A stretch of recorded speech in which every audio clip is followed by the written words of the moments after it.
Un problème d'abaissement véritable du niveau de l'éthique, non seulement dans la sphère politique ivoirienne, mais aussi dans la sphère politique sous-régionale, continentale et même mondiale.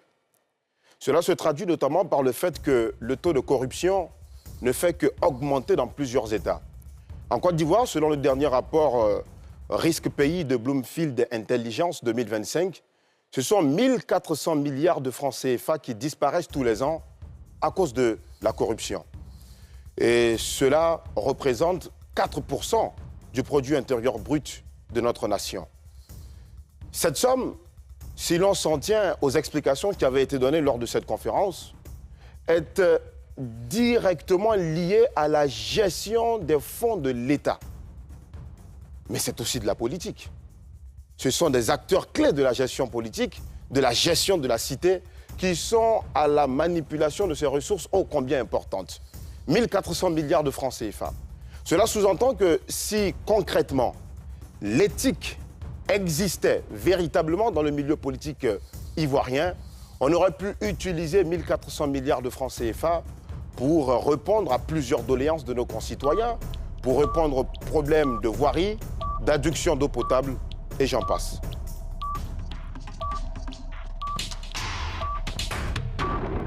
Le problème, en fait, vous n'avez pas bien compris le sujet. Le sujet, c'est est-ce que l'éthique est toujours possible en politique? D'abord, il faut comprendre que la politique, la définition la plus simple de la politique, c'est la gestion de la cité pour assurer le bonheur des populations. Donc, dans notre processus de gérer la cité, on gère la cité à plusieurs étapes. Le premier niveau de socialisation des personnes vis-à-vis desquelles on déroule des programmes et des projets pour les satisfaire commence dans la cellule familiale. Dans la cellule familiale, l'éducation est faite en fonction de nos croyances culturelles et culturelles. Donc, lorsqu'on vit dans une république, l'éthique ne peut pas être toujours appliquée en politique parce qu'il y a souvent des impératifs d'ordre opérationnel qui font qu'on est obligé d'outrepasser l'éthique pour pouvoir arriver à un développement général. Un exemple très simple. L'éthique, c'est la science de la morale. La morale, c'est ce qui nous permet de différencier le bien du mal. On n'a pas la même perception du bien et du mal automatiquement. On ne peut pas rester constant vis-à-vis d'une application éthique globale. Même dans les programmes politiques, c'est impossible. Vous faites deux graves erreurs. Déjà, la thématique du duel, c'est l'éthique a-t-elle sa place en politique? Et de ce qui ressort des définitions que vous donnez, je peux vous inscrire en faux. Parce que la morale distingue ce qui est bien et ce qui est mal. L'éthique, quant à elle, distingue ce qui est bon de ce qui est mauvais.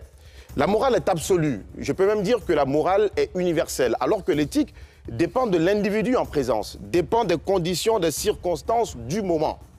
Et donc, en partant sur cette base définitionnelle, moi je pourrais dire clairement que nous avons encore et toujours, et nous aurons indéfiniment besoin d'éthique dans la sphère politique ivoirienne.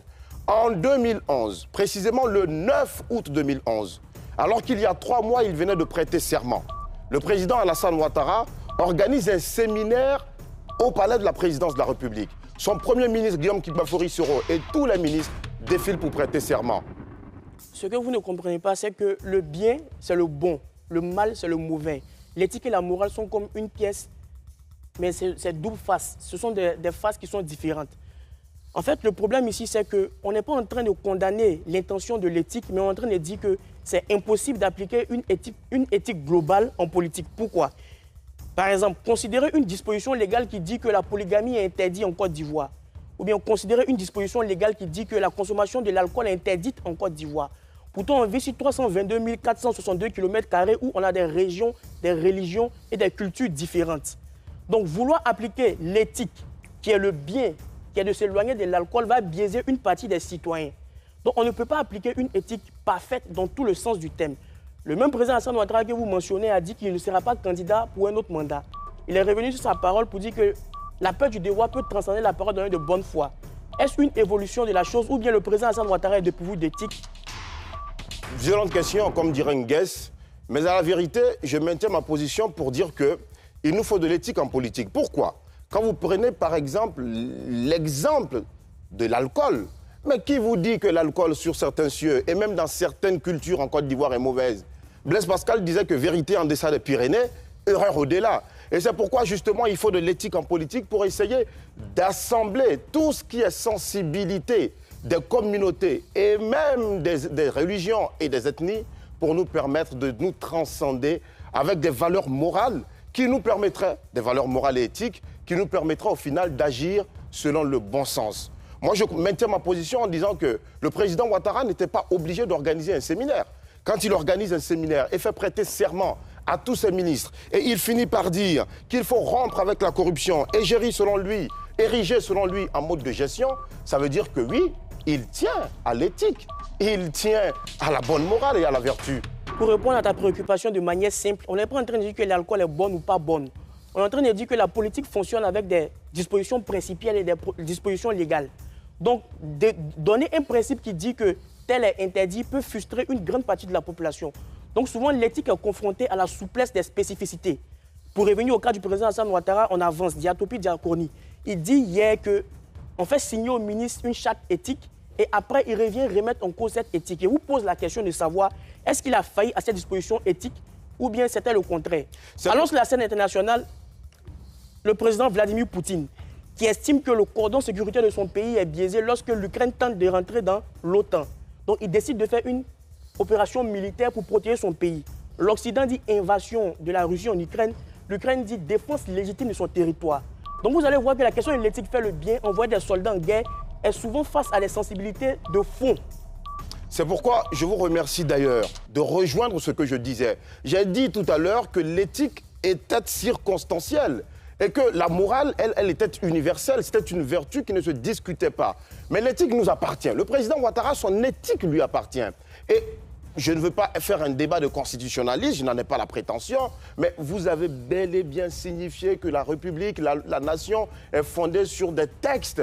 Les textes, le débat s'est posé et le débat va continuer de se poser. Ce que moi je dis et qui est vrai, c'est que l'éthique du président Alassane Ouattara lui appartient totalement. Dire qu'il n'y a pas d'éthique, qu'il ne faut plus d'éthique dans la sphère politique, c'est créer un monde de chien-lit total où c'est la raison du plus fort qui va s'ériger, comme le dirait Jean-Jacques Rousseau, en maître absolu et nous ne pourrons plus nous en sortir. Machiavel lui-même, qui pose les bases de la politique moderne, il dit dans Le Prince, mais Machiavel n'est pas machiavélique. Cela veut dire tout simplement que l'homme politique, dans la sphère politique, doit intégrer une dose de morale. Vous ne pouvez jamais dissocier l'éthique de la morale, parce que la langue française que nous parlons aujourd'hui n'est pas notre langue maternelle.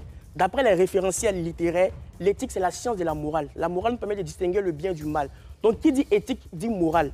Vous ne pouvez pas renfermer ça dans une concavité isolée pour prétendre dire que ça, c'est une spécificité et ça, c'est une généralité. Par exemple, vous-même, ça fait par exemple combien de mois vous roulez sans assurance? Lorsque la police vous arrête, vous bravez votre carte de journaliste pour partir accomplir une tâche qui est plus supérieure que la violation d'une règle éthique. Donc, vous vous érigez au-dessus de ce qui est éthique, ce qui est moral, ce qui est bien, pour venir servir une information de qualité chaque soir ici à NCI. De cette même manière, l'éthique est difficilement applicable en politique parce que c'est un concept subjectif. Qui dit subjectif? D'une multiplicité des concepts et des définitions. Donc, l'éthique d'hier peut être aujourd'hui la violence et demain, l'éthique n'est plus la violence. Elle évolue, elle est dynamique en fonction des circonstances temporo-spatiales. Je m'étonne du fait que vous ne comprenez pas très bien lorsque l'on vous parle. La définition exacte même de l'éthique, je vous l'ai donnée. En ce qui revient à mon cas personnel, et je vous l'ai dit, peut-être que vous l'avez mal compris, il ne s'agissait pas de moi, Alassane Parguène Rabo. Il s'agissait tout simplement du véhicule dans lequel j'étais ce jour-là, lorsque nous étions ensemble. Je reviens pour finir, pour vous dire à Lamine Fofana que l'éthique dont nous parlons a sa place et continuera toujours d'avoir sa place dans la sphère politique nationale. Parce que s'il n'y a pas d'éthique, nous allons nous retrouver dans une organisation, dans une société sans règles strictes, dans une société sans valeur morale. Et d'ailleurs, je ne condamne pas la morale. Je vous dis tout simplement que la morale, elle a sa place. L'éthique également a sa place. Ce sont deux sphères totalement qui vont ensemble et qui permettent, n'est-ce pas, de mieux assainir la sphère politique nationale. La Côte d'Ivoire a tout intérêt à assainir sa sphère politique en faisant de l'éthique une valeur cardinale. On ne peut pas rester un peu comme des petits poissons rouges dans cet idéalisme-là illusoire. Pourquoi je vous dis ça? Par exemple, prenons le cas de la Côte d'Ivoire en 2010. Vous avez une partie des Ivoiriens qui estiment qu'ils se battent pour la légitimité du combat en Côte d'Ivoire. La Côte d'Ivoire est attaquée, il faut se battre. D'autres Ivoiriens estiment que c'est parce qu'ils sont biaisés qu'ils se battent. Donc l'éthique étant subjective, est vérité aujourd'hui, fausseté demain, et après-demain, elle peut se muter en un autre concept. Raison pour laquelle je vous dis que avoir la prétention d'avoir l'éthique en politique est illusoire. Dans ce sens où le caractère dynamique de la réalité des choses dans la gestion d'une vie politique fait que souvent, il faut faillir à l'éthique pour avoir un intérêt plus global. Le vice-président de la CEI qui était assis hier, ici, disait que lui, il a une immunité. On ne peut pas le poursuivre pour une question pénale pendant qu'il est en fonction. L'éthique, c'est aussi l'égalité. Mais on peut dire qu'il est supérieur à la nation. Non, parce qu'il doit mener à bien une joute électorale qui peut conduire des millions de morts. Donc on lui concède cette pratique qui viole l'éthique pour qu'on puisse avoir, nous tous, la paix. L'éthique, c'est l'égalité, c'est vous qui le dites. C'est terminé pour le grand duel. On va les applaudir, Alassane Drabo et Lamine Fofana.